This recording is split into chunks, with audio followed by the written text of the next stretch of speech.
Hey, welcome everybody, and thank you for joining us. My name is Ben Brodigam. I'm head of design at Measure, and I'm joined by our friends at Drone Nerds to offer this seminar today. Hey, Desiree. Hello. We're excited to, thanks. We're excited to share with you best practices for drone operations and mapping using Measure ground control.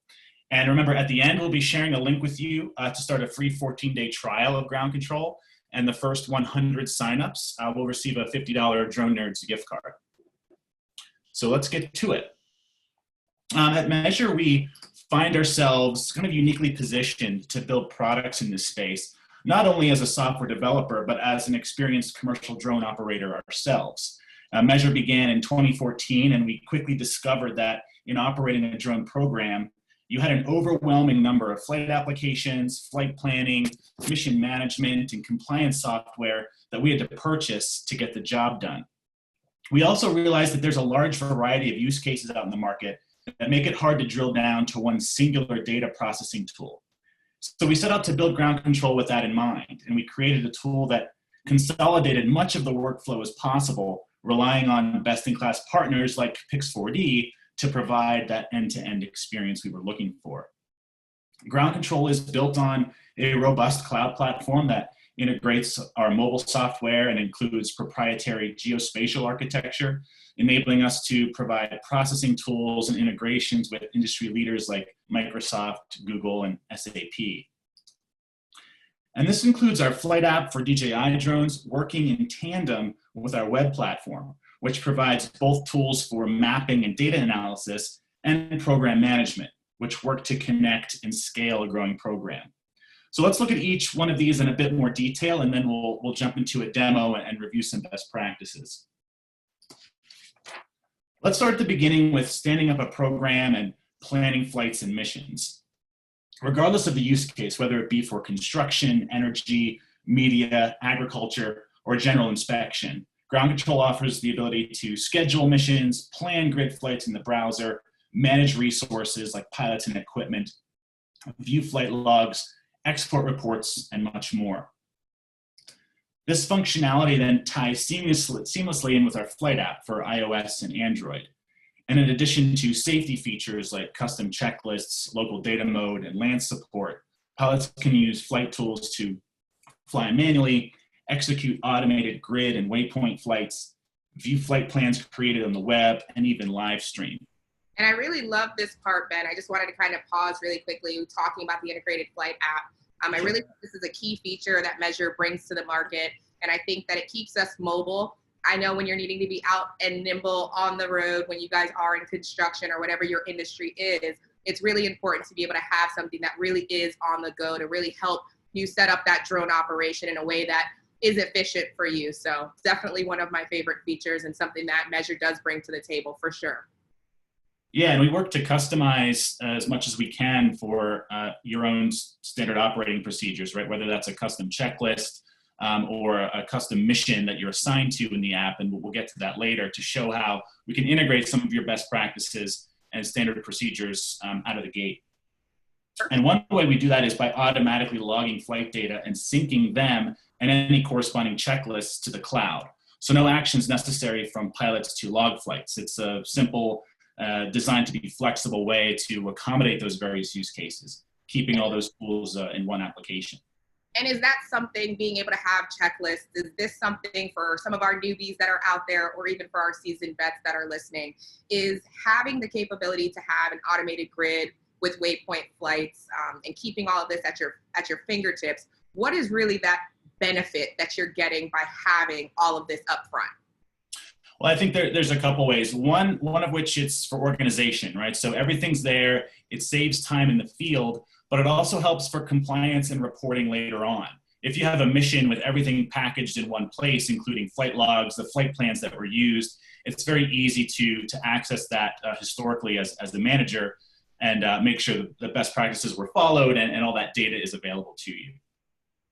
Okay, sounds good. And I would just I know that we have probably some questions chiming in, but I'm curious, what would you say from your perspective, your professional opinion, what are some of your favorite points of the integrated flight app for drone operators? Well, I think it comes down to safety, number one. So we work very hard to integrate safety measures such as land support and looking at airspace authorizations and advisories, and then making sure that that correlates with flight plans. So having the necessary grid or waypoint plans at the ready to go before you're on site, knowing how many batteries you'll need going into it, and how many images you're going to be expected to capture, just to help with that preparedness. So those two, I think, really shine as well. And we'll see in the demo, you're also able to fly manually using ground control to, so if in the field you need to take a picture of a certain asset or something that might not be covered with the flight plan, you have that flexibility. Okay, and would you say that this app is user-friendly for people that we have some questions coming in for ones that are unfamiliar with the app or with Measure as a whole? Being a first-time user, I know we say it's user-friendly, but can you talk us through what really truly makes this simple to use? Yeah, well, first we put a lot of thought into the user interface, right? So keeping the tools simple, clearing dashboards. When you're flying the drone, we work to simplify that status bar and the camera menus to keep them consistent, so you're able to know where everything lives. And just keeping a fresh, clean design is something that we strive to do as well, because in the field you don't want to be distracted, right? And design is a way that we can leverage that to make it accommodating, and so you know where all the tools are. Okay, sounds good. I'll let you keep going. Cool. So the program is set up, flights are complete using the app as we talked about. Now it's time to process data, right? So we're proud to partner with industry leaders like Pix4D and Scipito to provide integrations directly within ground control to process maps and complete inspections. And we've simplified that process into 3 steps, right? So upload your imagery, verify it on a map, and submit for processing. Pix4D then processes the imagery in the background, delivers it back to our own map viewer in ground control. And since process data lives within ground control, it can be leveraged alongside other program information. So like those flight plans and those flight logs we talked about that were captured in the field can then be overlaid on top of that final data product. Okay, and I just have a quick question. So speaking from an imagery upload and management standpoint, let's just give them an example of in the field, what does it look like and how are you applying that? And being lightning fast, we know that it's a positive thing, but can you talk to us a little bit more, give me a little bit more background on that section? Sure, so if I'm looking at an orthomosaic, for example, and we can view this in the demo as well. If I'm looking at an orthomosaic, I can overlay the flight plan that was used to collect those images. If I need to inspect this asset again in the future, I know where I might need to make adjustments to that. I can also turn on flight logs over the course. If this inspection has happened multiple times, I can see where the drone was actually flying to collect that data. And I can also toggle on other layers. So I can not only look at the orthomosaic, but I can look at the digital surface model or the contour map that was created as part of that processing package. Okay, great. Cool. And for analysis outside of mapping, in case like energy infrastructure, like wind turbines in this case, right? Ground control provides the ability to upload data for this use case as well. And integration with Scipito here provides analysis and reporting tools without ever leaving ground control. So to maintain our focus on efficiency, we want to make sure that this all works with your current systems, which is why we can integrate things like single sign-on and SAP to provide export options to fit those business requirements. We offer ground control at 3 different plan levels, depending on your needs, from the Pro plan for individuals up to the Enterprise plan for larger companies. So depending on your needs and the number of maps you're going to process in a given month, you can choose the plan that works for you. And I was actually going to ask you to elaborate right on this slide. Let's talk about, I know every single, everybody has a different need on what they're going to be flying and how many images they're going to need to process per month. And I just want to let everybody know that, Measure and Drone Nerds together, we can help you come up with a customized plan, even if it doesn't fit what sees here. We want you to understand how you can leverage Measure in the field to really make your operations more efficient, to make your time more valuable and be able to analyze data at your fingertips remotely. So I just really was hoping maybe we could talk about different instances where the Pro versus the team plan versus Enterprise may really fit best for some of our watchers. Sure, good point. And so the Pro level is really for that single pilot, that single member program, right? That might be doing a few inspections a month that requires generating orthomosaics or other data products. Teams is where things start to open up to as your team scales. So it allows you to have multiple pilots, manage that fleet, assign missions to a team in the field, and to leverage things like flight planning. You'll also notice it increases the number of images that can be processed in a given month.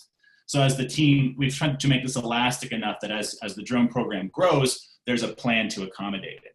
And then on the enterprise side, this is more for companies that need custom setup, like SAP or single sign-on or something like this, that need to tie into some crucial infrastructure that's already in place.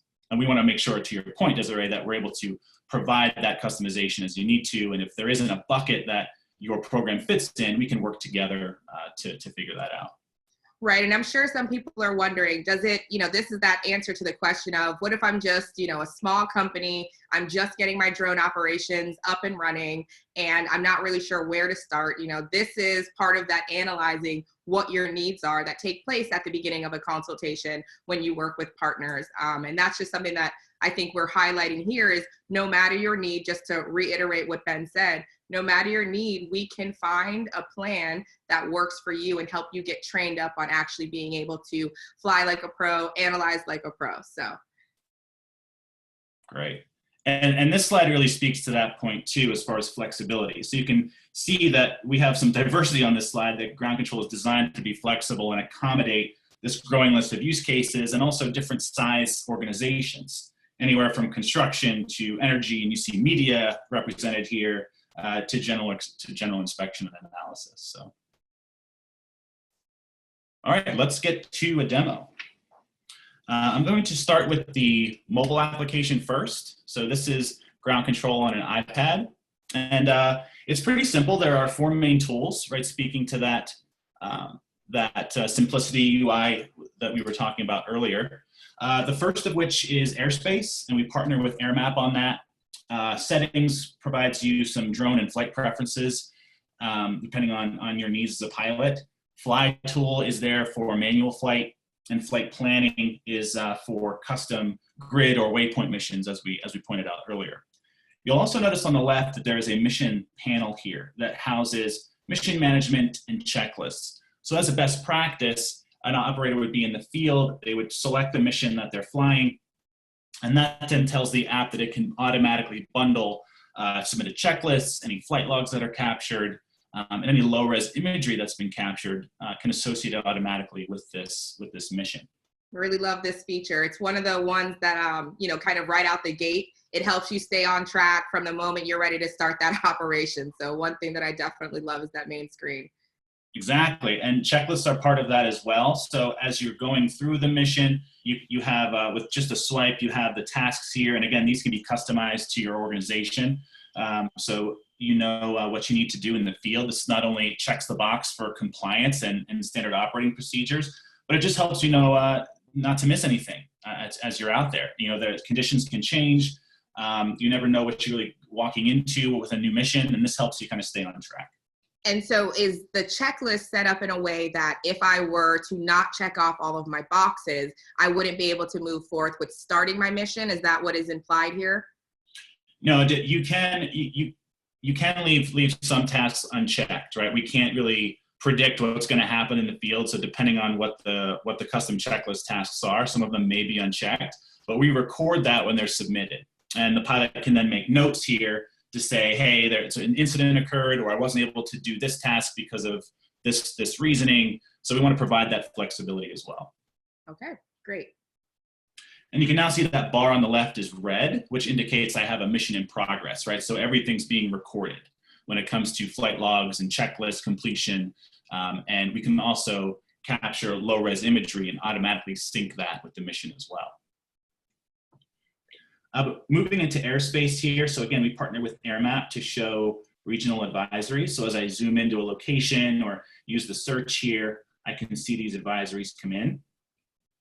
As best practices, right, this is one of the first things, right? Safety is paramount, right? So I want to check my flight location to ensure I have authorization to fly. If I need to take care of any pre-flight authorizations, whether that be LANC or some kind of unlock request, I have that done ahead of time. We're able to check weather in ground control, so I can scroll for a 24-hour forecast to do some pre-mission planning here. And anytime you see that green request authorization button in the lower right, you'll know you're in a LANC supported area and can be guided through submitting that request right within ground control. Talk about best practices. It really helps you almost not forget what's needed to be done. it holds your hand in a sort. Yeah, and that's one of the things, you know, when we started, a pilot would have to use 5 or 6 different applications, one for airspace, one for flight planning, one to actually fly the drone.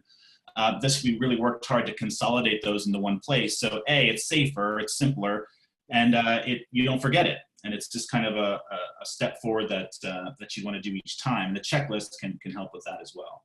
Okay, and this is all real-time data, correct? Correct, yep. Perfect. So for settings, this is where operators can set things like max altitude, max distance. They can set some warning thresholds here. We have some high-level camera and imagery settings. As I mentioned before, we can automatically upload low-res versions, low-res of all imagery that's captured with the flight logs.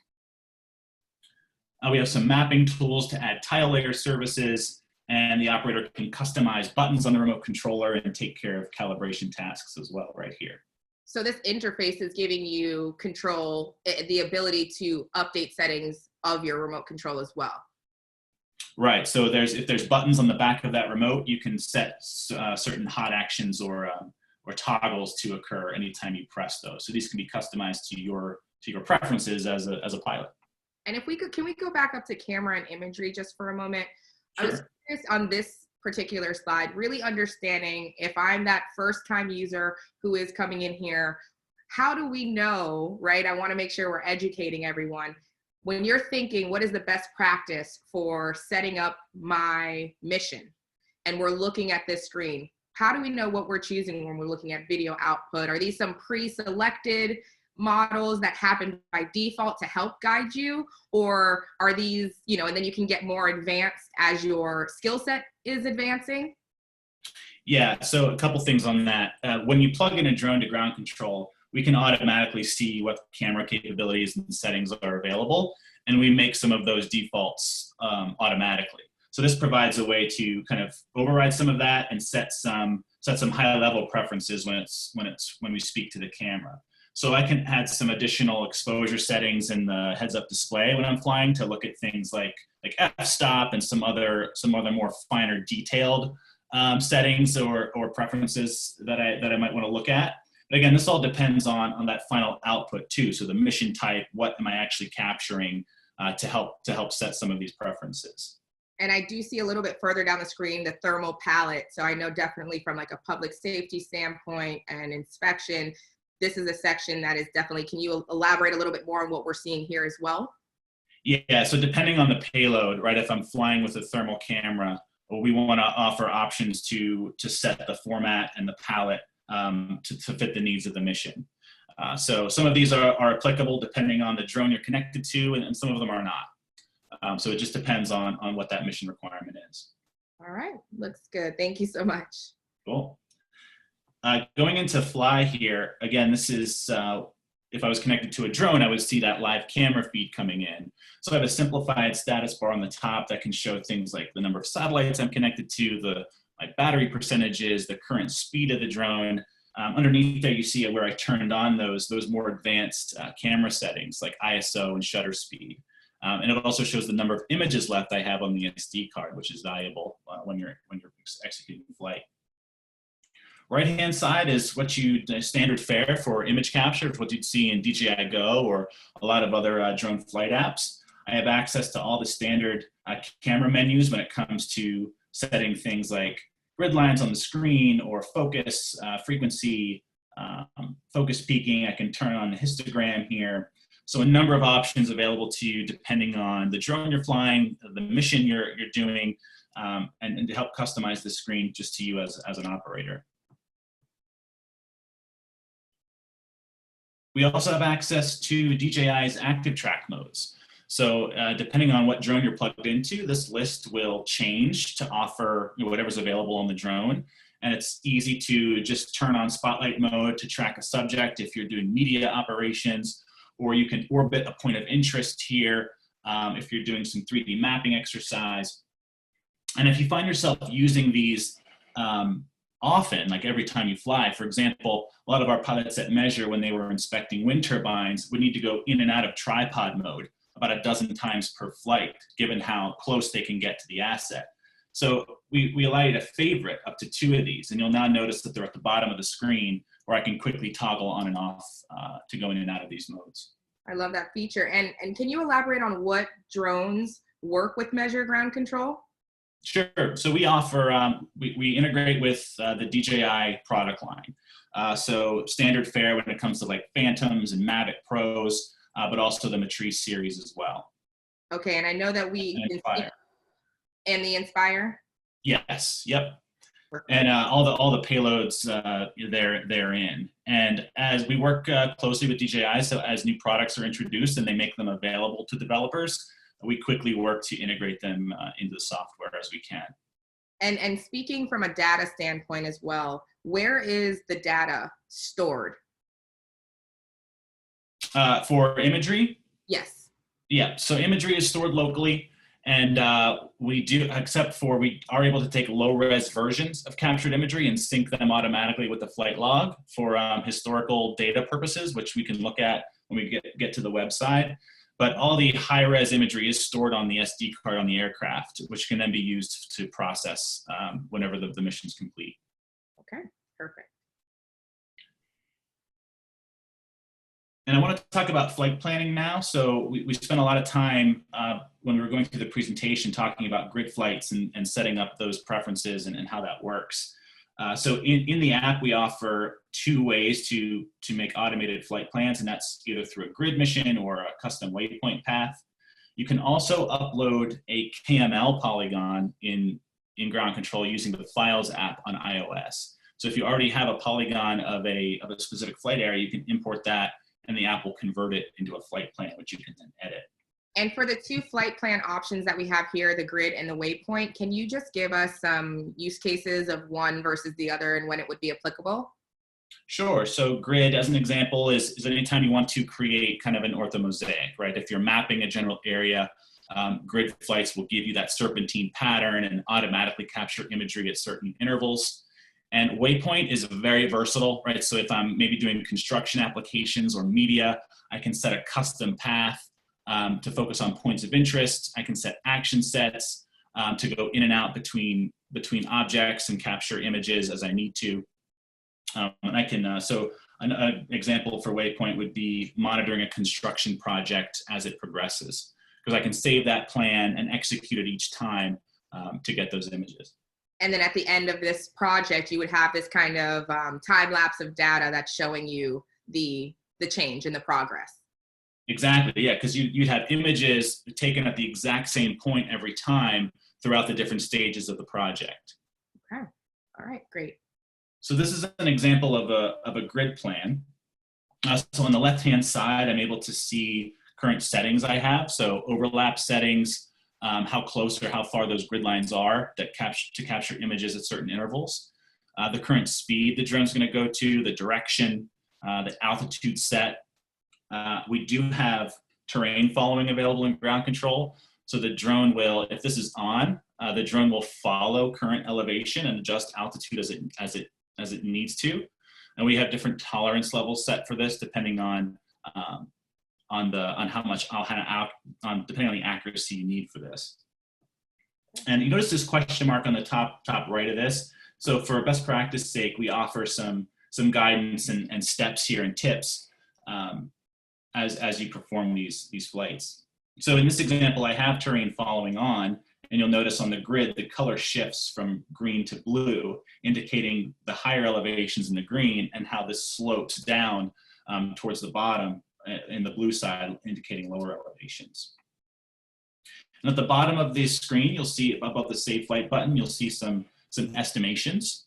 So this is going to be about a 12-minute flight. It's going to cover about 4 acres. And to do that, based on the settings currently put in, the drone's going to capture 205 images. So if these plans are done ahead of time, you can really see the value here. So I get to the site, I already have a really good understanding of not only the flight area, but how many images it's going to be capturing, how much flight time, how much time the drone's going to be in the air. So I can know how many batteries I need to take, how many SD cards I need to take with me. It really helps for that preparedness going into the mission. And I can adjust this polygon too. So as I move the waypoints around, I can adjust the grid pattern, and you can see the app's now calculating those terrain changes. I can turn terrain following off. We have some advanced options set here. So you can see we have the gimbal angle set by default to -90, so it's automatically going to point straight down and capture images in that interval that we've set. I have crosshatch on in this example, so basically that's a secondary flight going in the perpendicular direction, which basically doubles the amount of images. So you get that, the more images, the better, right, for processing. So crosshatch allows you to get those images captured in the perpendicular direction to ensure the best quality data. And so if I was doing an inspection and needed to fly underneath something, we could easily have the gimbal angle set to 90 degrees, so that way it's pointed straight up and similar. So it would still fly that same flight plan, but it would just be underneath said building or structure that was being used for, correct? Yeah, and another example to your point here is in solar missions, if I want to do, I can use the same grid, but duplicate it. One would be for the thermal payload and the other might be for the RGB camera. Right, so if I need to do, depending on the application, if I need to fly this grid with multiple drones or varying payloads, I can do that, and the grid lines are the exact same. We're just getting that additional set of data that we need to. And does that data then become two separate files since it was two separate flights? And can that data be overlaid at all? Yeah, absolutely. So the images will be bucketed on the SD card, and you can process those two different maps in ground control separately. And since this is really mission focused and we already have a mission session going on, they're automatically tied. All those flights are automatically tied together. Great. All right, so let's look at Waypoint quickly. So similar example. I'll hit Waypoint here. I can do a new flight plan. I'll create it, I'll give it a name, and I'll select my payload.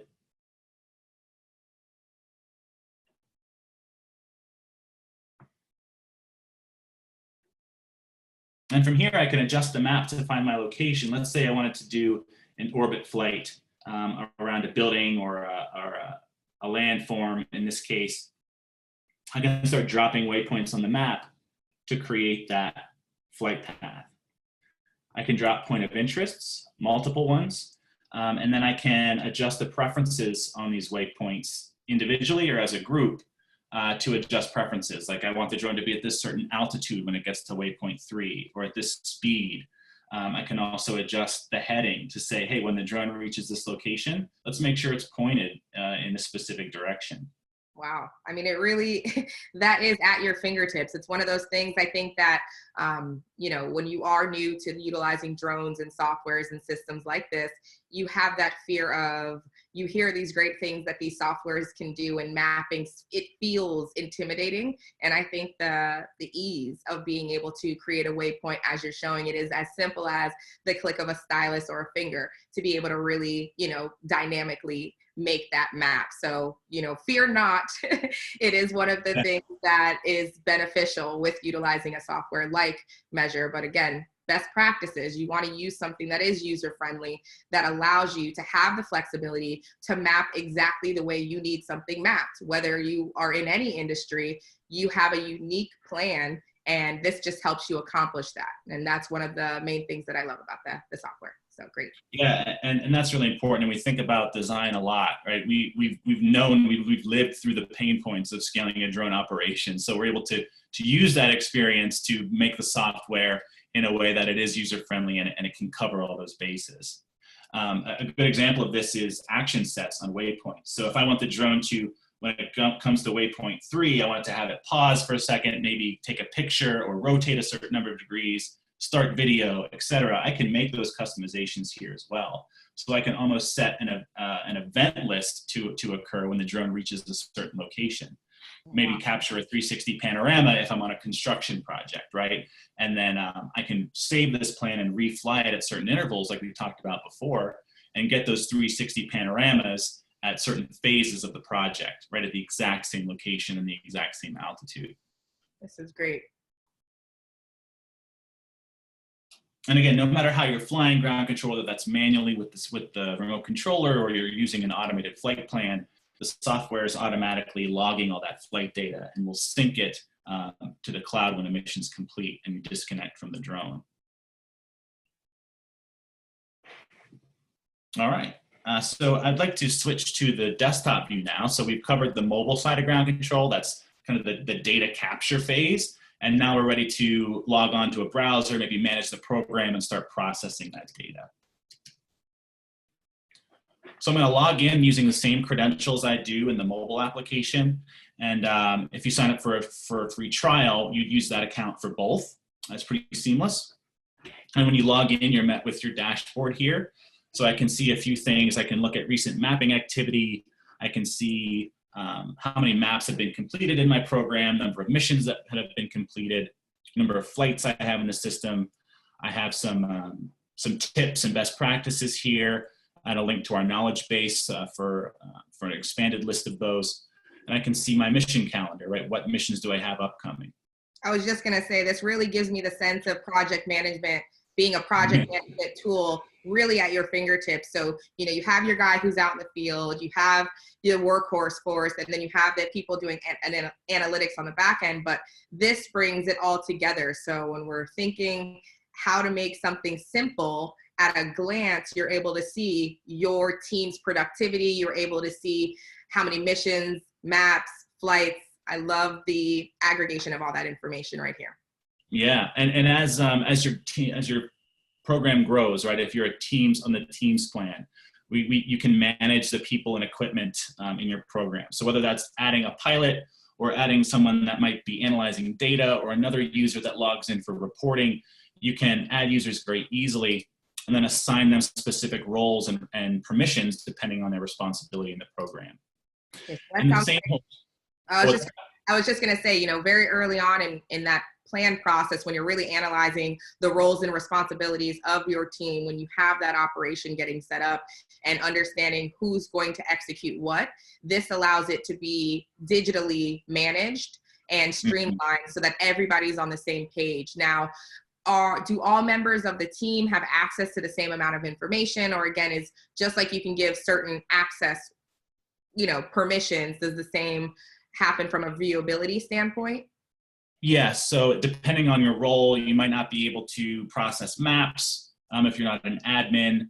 So we have that level of customization built in depending on the role and the responsibilities you'd like to add here. And the same holds true for equipment, right? So as your team scales, your fleet's going to scale too, right? So you can easily add a drone, add an aircraft to your fleet using a simple form. So if I want to add, you know, a Phantom 4 Pro here, I can fill out the information, registration date, and here's some best practice information too when it comes to compliance, right? We want to make sure that we have registration date and the FAA registration number logged, and that can be associated with this drone in the system. And that's where reports come into play. So I can do a fleet export and see all that information if I need to for compliance. If a drone is damaged or is currently needs to be repaired, I can mark it as disabled or in quarantine, where then it can't be assigned to missions. So you have this, you can mark who the custodian is if you're in a program where your drone travels with the pilots at all times. So really for tracking and program oversight, this is really essential here. And the same holds true for sites. So if you're an organization that inspects the same sites and assets routinely, we want to allow you to be able to manage those. So just as I add a drone, I can add a site, and depending on the type, whether that's, you know, solar asset or just a general location, I can manage those in ground control. And it makes mission creation a lot easier too, because I can just choose the site instead of having to add in all the manual location information. It's all just done for you. Back to the dashboard, we have a couple quick actions here at the top. So if I have imagery already, if I have an SD card with mission imagery ready to go, I can go right into the make a map process. I can, if I want to schedule a mission, this goes right to the mission creation form. If I can check Airspace, we have a lightweight integration with AirMap in the browser as well. If I'm planning a mission and I need to just do some cross-checking on any advisories that might be in that area. But for the make a map process, it's pretty simple. You get to choose, what type of data product you want to create. And want to emphasize our topo bundle here, which includes a number of finalized data products that comes back. So Pix4D will process the data and return an orthomosaic, a DSM, a contour map, and access to the 3D point cloud data as well, all in one go. So if I have the imagery and it's tied to an existing mission, I can choose that here. Or if I'm just coming in new to ground control and the mission's already been performed, I can add that mission information and continue on with the data processing flow as well.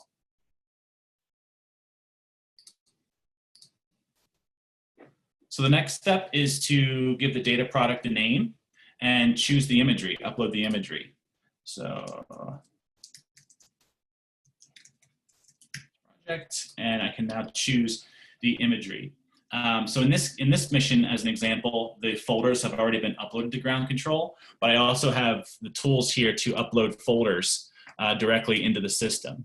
So as best practice, you can upload a folder of imagery into ground control automatically, and it'll keep all those images organized in one place so they don't get lost, and you know exactly which ones are being processed. So I can choose the folder, and I get confirmation that, hey, okay, we're going to process 562 images in this case. We also have some upload guidance available too.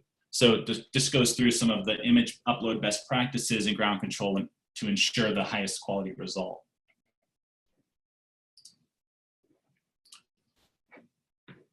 Next step here, we'll take those images, we'll extract the location data, and then we will put them on a map for review. Right, so all these green dots are images that were captured in this specific example. So I can switch to satellite view or light view to get a better context, better idea of where these were captured. I can click one to preview it, or maybe this was an image that was an outlier that I don't want to include in processing. I can choose to exclude that. And this is an important step in processing to make sure you have all the right images selected and they were captured at the right locations to ensure the map comes back as accurately as possible. So once I've done that, I can click next, and we give you a summary of what we're going to get back. So in this case, the orthomosaic, the DSM, the contour map, and access to the 3D point clouds and mesh downloads from Pix4D. So once I submit for processing, we'll take care of that through Pix4D, and you'll get an email when it's complete and can jump into ground control to view that in our mapping service. And to give you a full end-to-end example of what that looks like, let's look at a specific mission that's been created. So when I use the mission creation form here, and I submit a project or a mission, I can give it a name, the date, choose the location. I can assign pilots and drones. So these are going to be the folks that are in the field executing that flight. So that way in the mobile app, they can turn that mission on when they're in the field and do all that preparedness that we mentioned before. I can upload any files or any relevant descriptions or notes to this mission and create it. At that point, you can jump to the detail view to see who's been assigned, the equipment that they're going to be using in the field, and get an idea of where this mission is going to take place. And we have a few more options here as well. So I can, just as I created grid plans in the mobile app, I can also create them in the browser. So this one is a grid plan that's been already set up for this mission when it was scheduled. And it automatically syncs with the ground control flight application. So this may have been, the program manager in this case may have created this grid flight, and it automatically syncs down to the devices of the pilots that were assigned. And if they need to, they can make adjustments to the field to this before flying it. But again, it's already there for them. It's already accessible via the flight app. So you can see some familiar settings and preferences, right? So I can set the overlap the altitude, resolution. I have some advanced settings here for gimbal angle and drone direction. I can turn on or off crosshatch if I need to. And again, you can see some of the estimated values that are gonna come into play when this mission's being executed.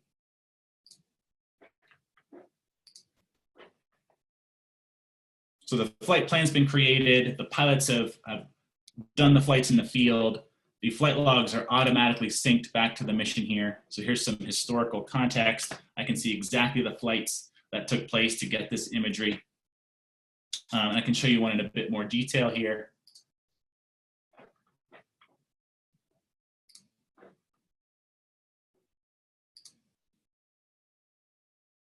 So this is a flight that was executed a couple weeks ago, automatically synced with the cloud, so I can see some high-level information, the duration of the flight, the max altitude that was hit, the total distance covered. We can flag potential incidents automatically. So I'll give you some examples. So if the drone flies over, say, 400 feet, or if it flies over a mile from the home point, or if it's flown under 10% battery, right? As best practice, these are some thresholds that we want to monitor. And if they're breached, the system can flag them essentially and mark them in the flight log that a potential incident occurred to make it easier to review these after the fact. I have some flight details here of who was flying and where, a lot of information on the aircraft. So in this case, a Mavic Pro. I can see the firmware that was running, the flight controller serial number, even serial numbers on the battery and the payload, even the device that was used in the field to fly this. So a lot of essential data points as a manager or another pilot that wasn't on this mission to see what exactly was occurring. I can see examples of the low-res imagery that may have come in. I can see the checklist that was completed, and I can view those details. So remember in the app, we were looking at that side panel where I can check all the tasks as they're completed, and here are those represented in the cloud after the fact, where I can see when these tasks were done by the pilot. And if any incidents were flagged, I would see the list and the reason here as well. Now what's really cool is we can take all that telemetry data and overlay it on Google Maps to do a flight reconstruction. So this is exactly where the drone was flying in real time. And I can play it back almost like a video, right? And scrub to a specific point in time. I can see where the drone is in space, its orientation, its current altitude. And this is that flight plan that we looked at over the golf course where it was capturing imagery to map that specific part of the course. I can see the drone's current speed, battery percentages across the aircraft and the remote controller. And then we even graph pitch yaw and roll values and compare that to altitude. So if there was, say, a loss of signal or some incident that happened during the flight that may have been marked on the checklist, I can see exactly where that happened during the flight.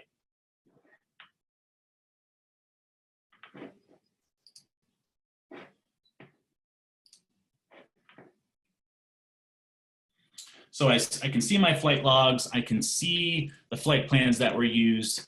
I can see the imagery has been uploaded to the mission already, and now it's time to process that data. So going through the flow we went through before, I can now see I have 2 completed maps that are associated with this mission. I can click right into those as well.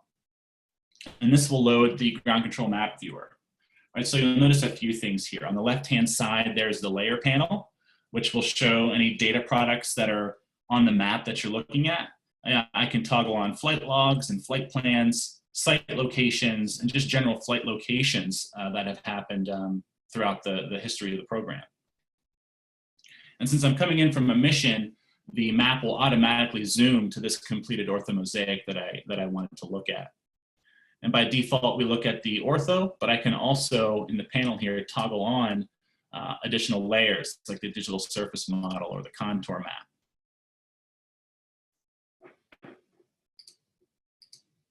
On the right-hand side, I can switch the map view from light to satellite mode. I can zoom in and these image layers will render.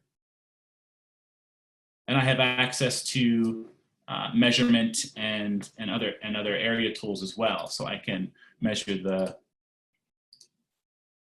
certain distances of things on this map in certain areas, depending on the analysis requirements of this specific mission.